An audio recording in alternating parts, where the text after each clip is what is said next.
누홀딩스의 고객 성장 속도는 예상치를 계속해서 뛰어넘고 있다고 해요. 그래서 분기 말에는 1억 500만 명의 고객을 달성했다고 합니다.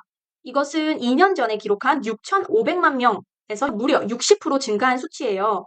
고객 활동률도 83.4%로 새로운 최고치를 기록했다고 합니다. 예금 증가 속도는 분기별로 더욱 가속화되고 있다고 합니다. 이렇게 누홀딩스는 앞으로도 재무구조 최적화의 가능성에 대해서 자신감을 가지고 있다고 해요. 대출은 92%가 증가해서 46억 달러가 되었고, 신용카드 채권은 39%가 증가해서 143억 달러가 되었다고 합니다. 활성 고객당 평균 수익은 증가했는데 활성 고객당 평균 비용은 일정 수준을 유지하고 있죠. 이것으로 보아 누홀딩스의 비즈니스 모델이 강력한 운영 레버리지를 보여주고 있다는 것을 확인하실 수가 있습니다. 오늘은 전 세계적으로 특히 신흥시장 내에서 가장 강력한 성장주 중 하나라고 볼 수 있는 기업에 대해서 소개해보는 시간 가져보도록 하겠습니다. 바로 누홀딩스인데요. 누홀딩스는 누뱅크의 모회사입니다. 누뱅크는 브라질에서 소외된 금융소비자, 즉 언더뱅크드로 알려진 계층을 대상으로 하는 라틴 아메리카 최대의 핀테크 은행입니다. 최근에는 멕시코와 콜롬비아에서 언뱅크드 소비자들까지도 대상으로 하고 있습니다. 자, 여기서 언더뱅크드 그리고 언뱅크드 이 두 가지 용어에 대해서 설명을 드릴게요. 먼저 언더뱅크드는 은행 서비스는 이용하지만 필요한 모든 금융 서비스를 이용하지 못하는 소비자를 의미합니다. 예로 들면 기본적인 은행 계좌를 가지고 있을 수는 있지만 대출, 신용카드, 투자 상품 등의 추가 서비스에는 접근하지 못하거나 이용하지 못하는 경우 이에 해당하겠죠. 그리고 언뱅크드는 은행 계좌가 아예 없는 소비자를 의미합니다. 예로 들면 은행 서비스에 접근을 할 수가 없거나 과거 금융 문제로 인해서 은행 계좌를 개설하지 않는 경우 이에 해당합니다. 또 모든 거래를 현금으로만 해서 은행 계좌가 없는 경우에도 이에 해당하겠죠. 누뱅크는 언더뱅크드와 언뱅크드 소비자들에게 필요한 금융 서비스를 제공함으로써 그들의 금융 접근성을 높이는 데 기여를 하고 있습니다. 여기 누홀딩스의 2024년 2분기 기준 어닝스 릴리즈 보고서 한번 살펴볼게요. 여기 보시면 누홀딩스가 어떻게 성장을 이뤄나가고 있는지 그리고 그에 관련된 설명까지 이렇게 자세히 나와 있어요. 설명에 대해서 한번 살펴보자면 누홀딩스의 고객 성장 속도는 예상치를 계속해서 뛰어넘고 있다고 해요. 그래서 분기 말에는 1억 500만 명의 고객을 달성했다고 합니다. 이것은 2년 전에 기록한 6,500만 명에서 무려 60% 증가한 수치예요. 고객 활동률도 83.4%로 새로운 최고치를 기록했다고 합니다. 브라질에서는 고객 수가 전년 대비 20% 증가하여 9,550만 명에 이르렀습니다. 이것은 브라질 성인 인구의 56%를 차지하는 수치로 지난 분기에 54%에서 성장했다고 해요. 그리고 월간 활동 고객 60%의 주거래 은행이 되었다고 합니다. 자, 그럼 멕시코도 한번 살펴볼게요. 멕시코에서도 강한 성장이 이어져서 분기 동안 120만 명의 순 증가를 기록하면서 분기 말에는 총 780만 명의 고객을 확보했다고 합니다. 이러한 성공은 멕시코에서 예금 수익률을 높이는 누홀딩스의 전략이 효과적이었음을 입증하면서 멕시코에서 디지털 금융 플랫폼의 선두주자로 자리매김하는데 기여했습니다. 또한 콜롬비아는 큐엔타 제품의 성공적인 출시 이후 100만 명의 고객을 넘어 분기 말에는 거의 130만 명의 고객을 기록했다고 합니다.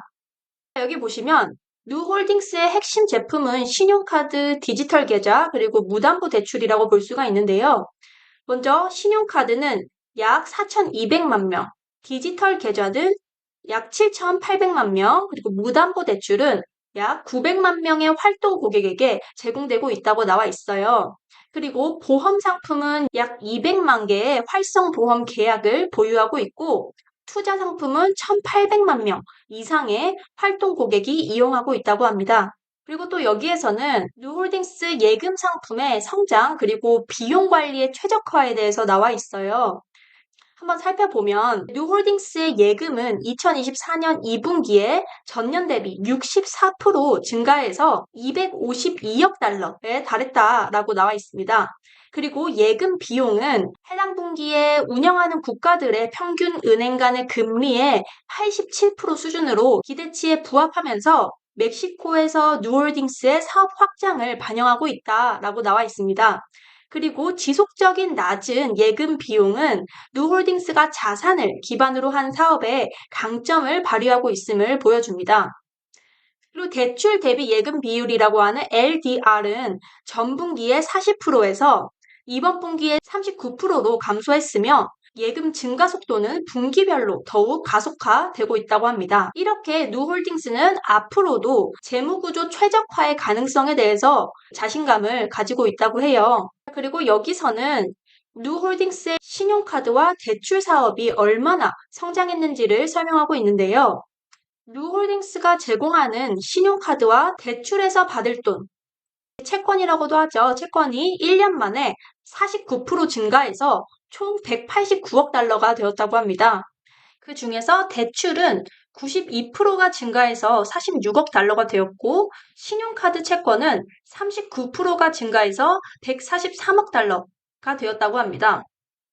이 두 가지가 누홀딩스의 성장의 주요 원인이라고 할 수 있어요. 이 중에서 이자 수익 채권, 즉 고객들이 이자를 내는 대출 금액은 81% 증가해서 98억 달러가 되었습니다. 그리고 여기 그래프를 살펴보시면 가장 큰 비중을 차지하고 있는 항목은 바로 누홀딩스의 비이자 수익이라고 보실 수가 있습니다. 그리고 여기 또 다른 그래프가 하나 나와 있는데 이 항목은 시장 평균 비이자 수익이라고 생각을 하시면 돼요.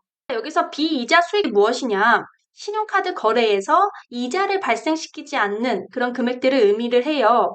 예를 들어서 고객이 신용카드로 물건을 사고 나서 다음 결제일에 한 번에 전액을 갚으면 해당 금액은 금융기관에게 이자 수익을 가져다 주지는 않겠죠. 이러한 잔액이 누홀딩스의 전체 신용카드 채권 중에 66%를 차지하고 있다는 뜻입니다. 그리고 이 77%가 의미하는 바는 누홀딩스가 운영하는 국가의 신용카드 시장 전체에서 이자를 발생시키지 않는 잔액의 평균 비율이라고 보실 수가 있어요. 그 비율이 바로 77%다라는 것을 아실 수가 있는 거죠.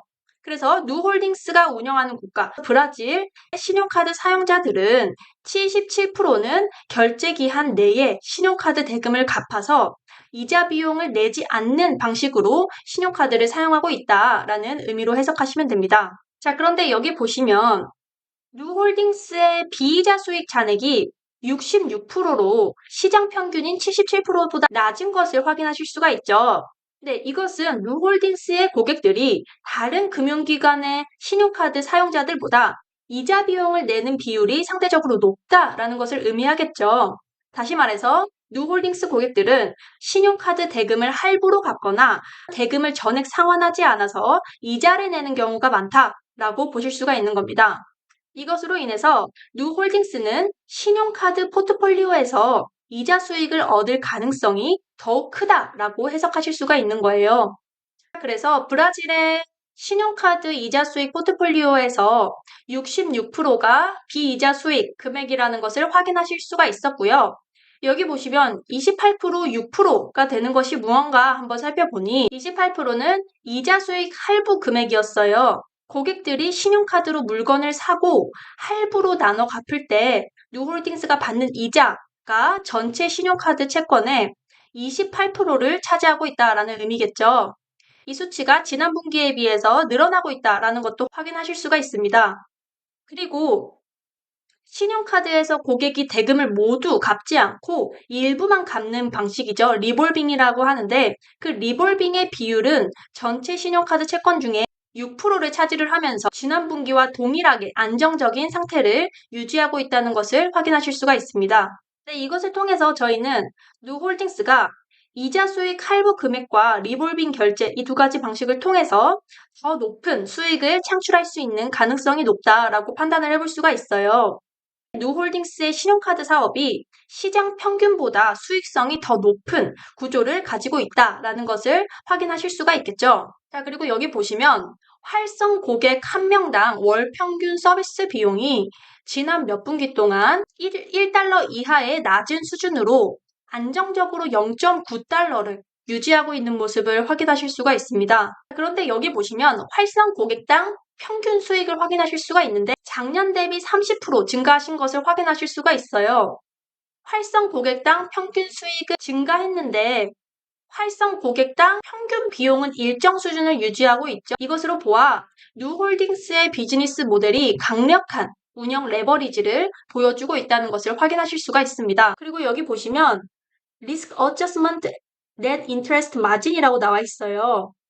그래서 Net Interest Margin이 뭐냐면 순이자 마진을 의미합니다. 즉, 고객에게 대출한 금액에서 얻은 이자 수익, 그리고 고객의 예금에 대해 지급하는 이자 비용, 이 이자 수익에서 이자 비용을 차감한 후 남은 이익이 바로 순이자 마진이라고 할 수가 있습니다.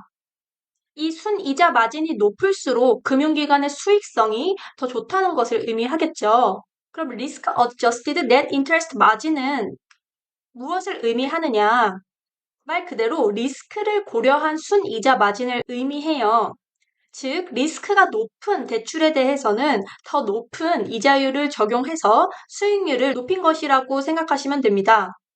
리스크가 큰 대출에 대해서 적절한 이자율을 부과해서 손실을 예방하고 수익을 극대화하는 전략을 취해야 은행이 고객의 신용 위험에 맞춰서 보다 합리적인 수익을 확보할 수 있다라고 생각해 볼 수가 있겠죠.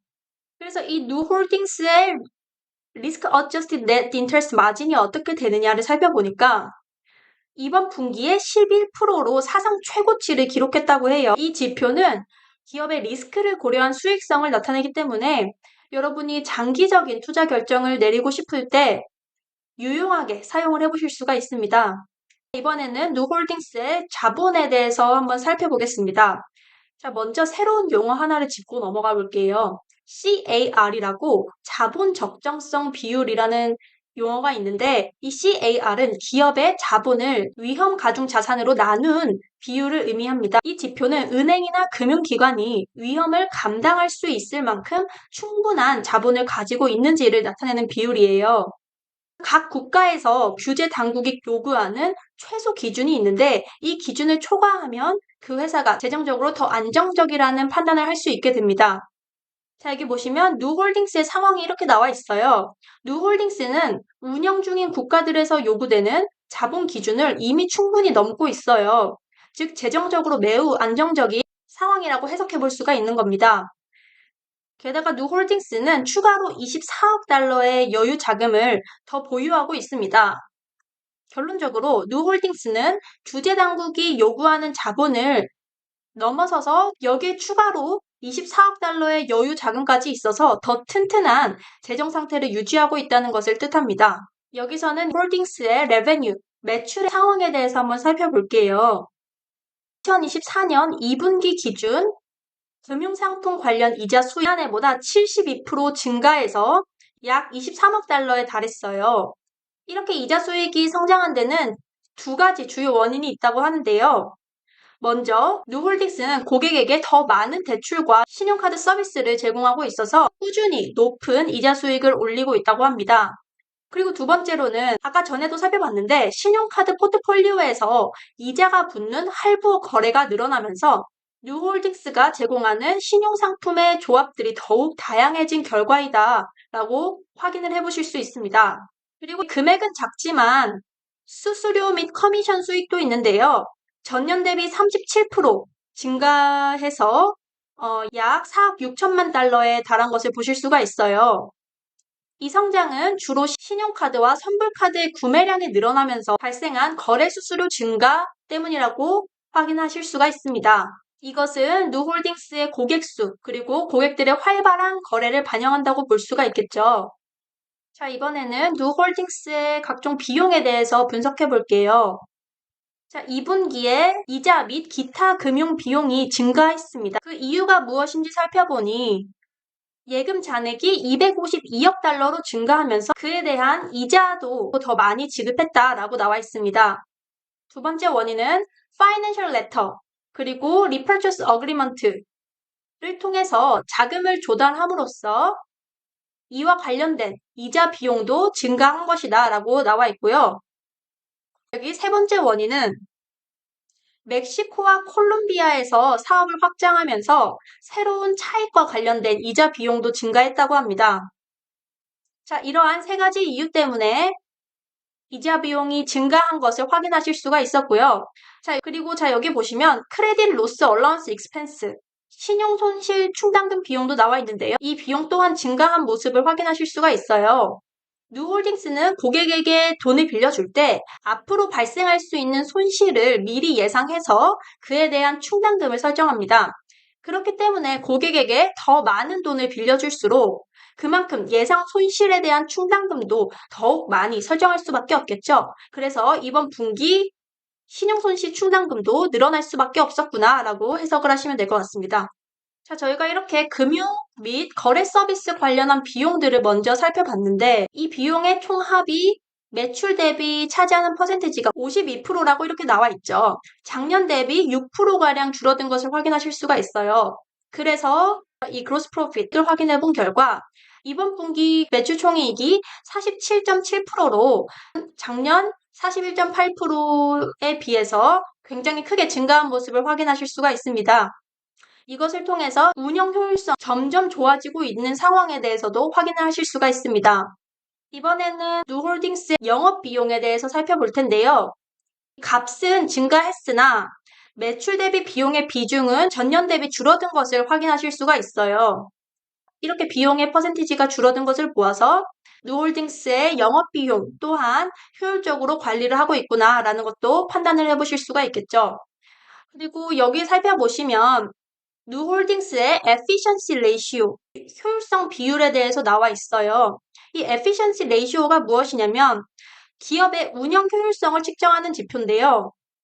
총 운영 비용을 총 수익으로 나눈 값이라고 생각을 하시면 됩니다. 자, 여기에도 efficiency ratio의 정의가 나와 있어요.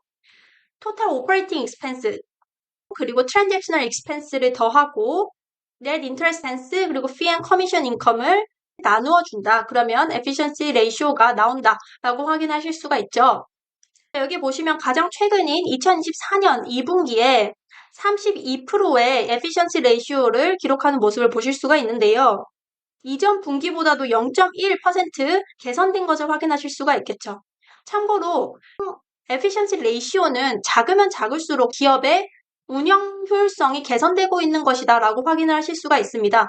그래서 장기적인 시각으로 봤을 때 점점 줄어들면서 운영 효율성이 좋아지고 있는 모습은 확인하실 수가 있어요. 이것은 누홀딩스가 운영 비용을 줄이면서 더 많은 수익을 올리고 있다는 긍정적인 신호로 해석을 할 수가 있습니다. 그리고 여기 보시면 누홀딩스의 확장 계획이 나와 있는데요. 누홀딩스는 고객 수를 늘리고 기존 고객에게 추가 제품을 판매하면서 새로운 기능을 도입하고 있다고 해요. 그리고 멕시코와 콜롬비아 시장에 투자를 하면서 수익성을 더욱 높게 달성하려고 노력을 하고 있다고 합니다. 이렇게 누홀딩스는 운영 비용을 효과적으로 관리하고 있으면서 고객 기반을 확대하고 새로운 시장에서 수익을 올리기 위해서 전략을 세우고 있다는 점 확인하실 수가 있겠죠. 자, 지금까지 누홀딩스의 보고서를 자세하게 살펴보면서 구체적인 내용 확인해 봤는데요. 자, 누뱅크는 디지털 은행 부문에서 글로벌 리더 중 하나라고 해요. 그래서 기존 은행들에 비해 강력한 비용 우위를 가지고 있어서 경쟁자들이 이것을 복제하기는 매우 어려운 일이라고 합니다.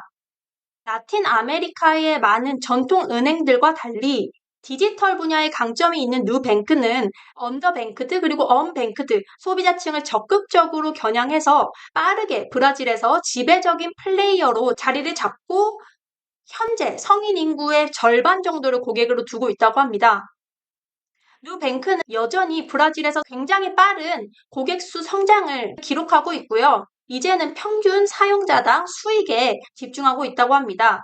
이것은 사용자 기반에서 성장을 할 수 있는 엄청난 잠재력이 있는 것이라고 볼 수 있겠죠. 그리고 누뱅크는 소프트웨어 구축부터 위험 전문가 채용까지 초기 단계에 막대한 자본을 지출했던 만큼 현재는 그 부담이 지나갔다는 점에서 수익성이 더욱 향상될 것이라고 합니다. 수익을 창출하기 위해 들어가야 하는 비용이 줄어들면서 사업 규모가 커질수록 영업이익이 증가할 가능성이 높고요. 이것에 대한 실질적인 한계는 없는 상태라고 합니다. 또한 누홀딩스가 앞으로 다른 나라로 사업을 확장하면 폭발적으로 성장을 할 수 있는 잠재력이 있다고 하는데요. 새로운 국가로 진출하기 위한 공식적인 계획은 발표되지 않았지만 회사 측은 가능성을 언급한 바가 있다고 해요. 미국부터 인도네시아까지 다양한 추측이 있다고 합니다. 특히 인도네시아는 누뱅크가 잘 대응할 수 있는 대규모 언더뱅크드 인구를 보유한 국가입니다. 이렇게 누홀딩스는 새로운 시장에서 글로벌하게 성장할 수 있는 능력을 충분히 갖춘 기업이라고 생각해 보실 수가 있겠죠.